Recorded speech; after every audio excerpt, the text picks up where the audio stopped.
taon-taon na nagkaroon ng average na pagtaas o average total number of high-powered firearms na nakukuha doon sa mga tactical offensives na nailunsad dito sa rehiyon. An average of 40 to 60 in a year. May mga kaibigan na rin, mga aliado na nagbibigay na rin ng mga baril.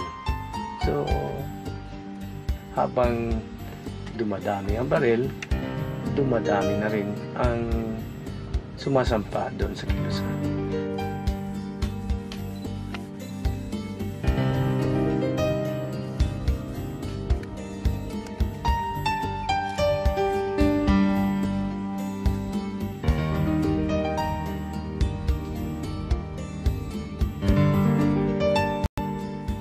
Taon-taon,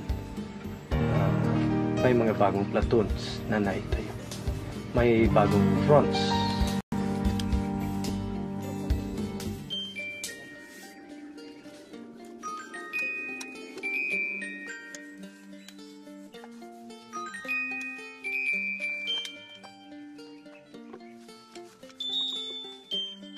Walang nagiba, walang nasira ng mga unit ng NPA, walang nawala ng mga fronts.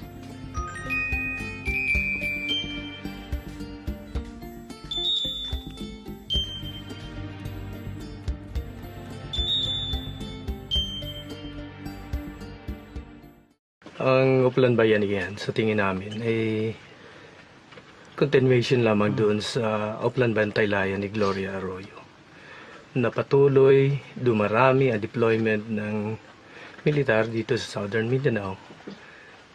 Last year, 2011, 13 full battalions of armies are deployed. Unso dito, magbunga ito ng mas marami pang karahasan at paglabag sa karapatang pantao. Maraming dislocations na nangyari, maraming evacuation, maraming biktima ng extrajudicial killings. Isa na dito yung pari na si Father Paps Tintorio doon sa Arakan North, Cotabato. Maraming kabuhayan na rin ang masira dahil sa kampanyang Upland Bayanihan. Walang katotohanan yung sinasabi nila na peace and development dahil ang mukha nito ay pawang karahasan at kamatayan lamang ng masa. Halos araw-araw may mga reports na mga human rights violation. Walang ibang solusyon dito kundi harapin sa sigla, sa init ng damdamin para sa revolusyon. Talagang mas magkaroon tayo ng advance kahit na dumarami ang hinaharap nating mga kaaway. Ni atong ibuhos tanang kakayaan, ni makasarili atong biyaan, ni girilyang gubat tong matunan, di kapos atong unungan tong panguluhan. Isang potensyalidad na rin ng Southern Mindanao. 2008, nangyari ang isang division-wide military operation doon sa isang banda ng Kumbal at Davao Oriental, kung saan 3 brigada ang pinakilos ng Eastern Mindanao Command, ngunit hinarap ito ng revolusionaryong kilusan. Sa 3 buwan lamang nakapag-record ang mga kasama ng 80 tactical offensives. Kumuha ng 90 firearms, kasali na doon ang 40 high power rifles. May dapat pang ayusin para mas makapag-contribute ang Southern Mindanao doon sa haharapin natin na isang tikang, isang steps para makamit yung strategic stalemate. Habang ready na ang mga Red Fighters, andun na yung baril para sa bagong mga platon, kasama kinakailangan na estable yung unit command, yung mga cadre militar. Kailangan talaga yung mas lumalawak yung teorya kung ano ba itong labanan sa ngayon. Iba yung strategic defensive, iba naman itong strategic stalemate. Gado. Vibrant town. Tribo. Justiso. Relihiyon. Ryan. Potong. Wan. Magbungkalay yung kita. Mag-umag yapo. Idi nga na human. Wan. Padi palibel pa pod. Pagka bipisi. Naya. Oh, kung nakita niyo karon, ako na ang kinaya. Kapan madulang sa kauban.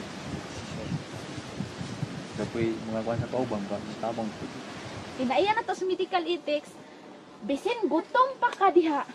Bisan pagkapoy ka din ha. Basta na ay pasyente nga nanginhanglan sa ato ang tabang. Bisan pag nagkaunta diha lami kayong sudan, biyain na diha Black 9. Nakaw dito. Kaya masig mamatay na to yung abot nimo. Makitaan pa ng pagkaon ang kinabuhi sa tao di na makita. Mana biyaan gid nato na Black 9 bisan unsa kalami sudan no. Di tasama sa dili nato sundugon ang kinasak away nga wala man nagtambod sa balaod sa gubat. Nga pasista sila.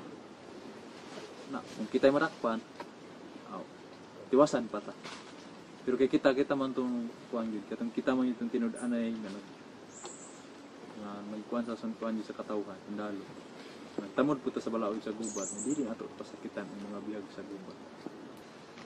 Ginabawal po na siya sa medical aid. Ang ganito na siya nga ilabi na sa mga churchur. Ana. Kanang pagpasakit sa mga kaaway, pagbukbok, pulatak. Naman na sa balaod sa gubat.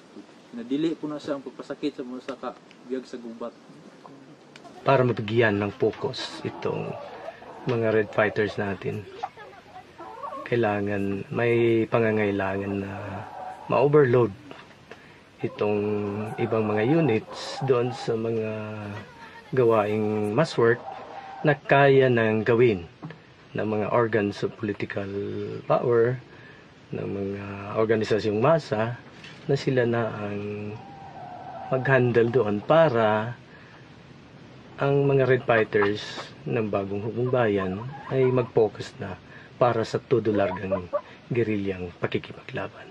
Doon na rin sa masa, dapat may mga platoons ng mga milisyang bayan na siya na mangharap sa kaaway para sa mga atrisyon na gagawin niya doon sa kaaway. Yung monopolyo ng lupa, yung land grabbing, naging lumalakas dahil sa mga anti-people programs na ginagawa ng reaksyonaryong estado. Isa na dito itong mining at itong ancestral domain under the NCIP. Thousands of lands na naipamahagi daw doon sa mga tribo, pero kung titingnan, isang tao lamang ang nabigyan ng titulo. Nandun pa rin yung monopoly ng mga lupa dahil doon sa mga plantations. Mas palawakin pa itong paghawak natin doon sa agraryong revolusyon, mas palawakin pa yung partisipasyon ng masa para dito.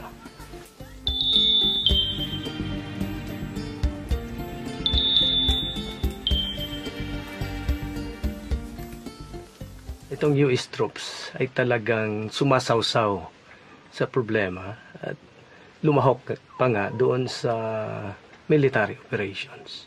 Second quarter of 2008, 4 na US troops doon sa isang barangay Ngan, bayan ng Compostela, Valley Province. Ang Eastern Command ng Armed Forces of the Philippines gumawa ng isang division-wide operation. Nagtayo sila ng isang tactical command post doon sa Sitio Espardos at nakita ng mga masa doon. Nandun ang tropang militar ng US, 4 sila.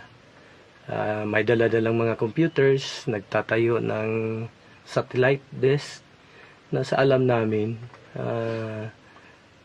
nagbigay sila ng tulong para doon sa mga surveillance operations.